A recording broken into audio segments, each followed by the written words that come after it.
Monet eurooppalaiset hallitsijat lähettivät laivastoja uudelle mantereelle, haaveinaan saada rikkauksia, käännyttää intiaaneja kristinuskoon ja valloittaa uusia alueita itselleen. Eurooppalaiset perustivat Amerikkaan siirtokuntia ja aiheuttivat samalla miljoonien intiaanien kuoleman. Eurooppalaiset veivät afrikkalaisia orjatyövoimaksi Amerikkaan.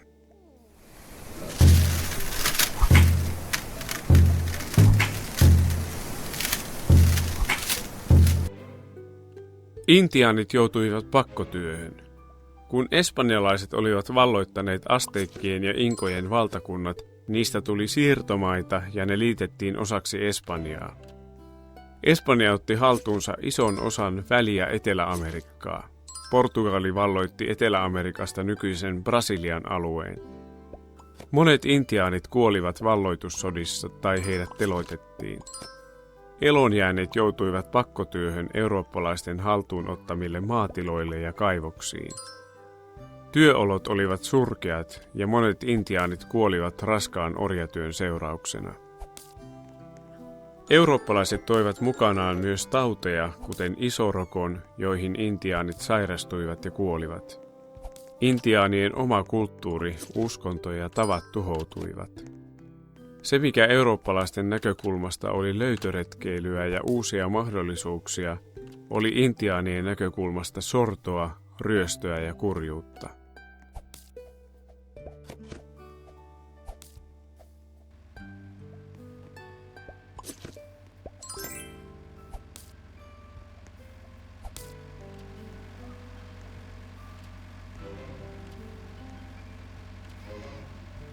Eurooppalaiset veivät Afrikasta orjia Amerikkaan.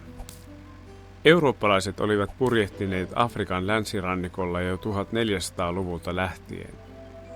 Heidän retkensä eivät kuitenkaan ulottuneet sisämaahan, koska se oli hyvin vaikeakulkuista viidakkojen ja autiomaiden takia. Eurooppalaisia kiinnostivat Afrikassa kulta, norsunluu, kahvi ja orjakauppa. Afrikasta tuodut orjat kestivät raskasta työtä ja tauteja paremmin kuin intiaanit. Siksi orjakauppa Afrikasta Amerikkaan oli eurooppalaisille kannattavaa.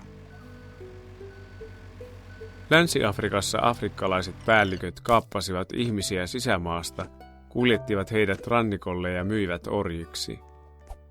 Eurooppalaiset vaihtoivat vaatteita, aseita, alkoholia sekä tarveesineitä orjiin. Orjat kuljetettiin laivoilla Atlantin yli Amerikkaan.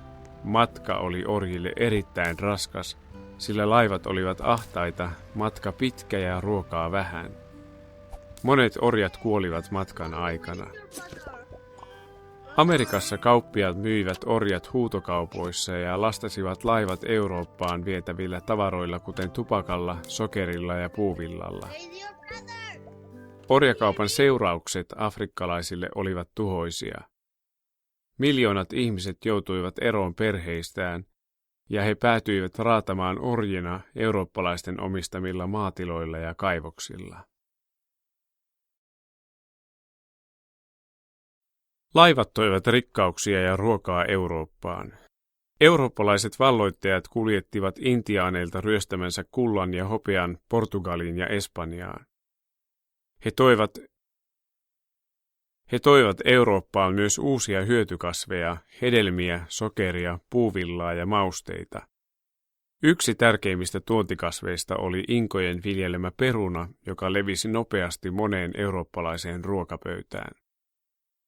Muita Amerikasta peräisin olevia hyötykasveja olivat kaakao, tomaatti, kurpitsa ja maissi, josta jo intiaanit olivat oppineet valmistamaan popcornia kuumentamalla maissinjyviä.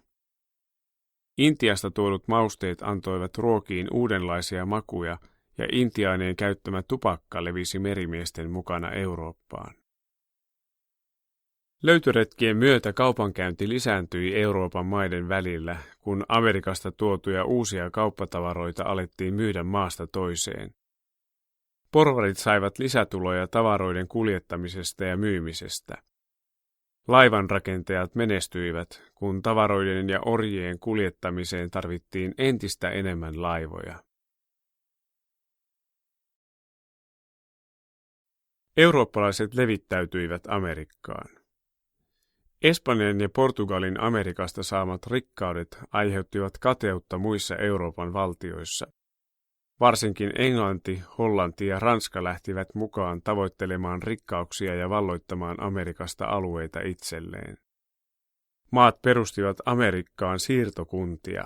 Siirtokuntiin muuttaneet ihmiset säilyttivät vanhat eurooppalaiset tapansa.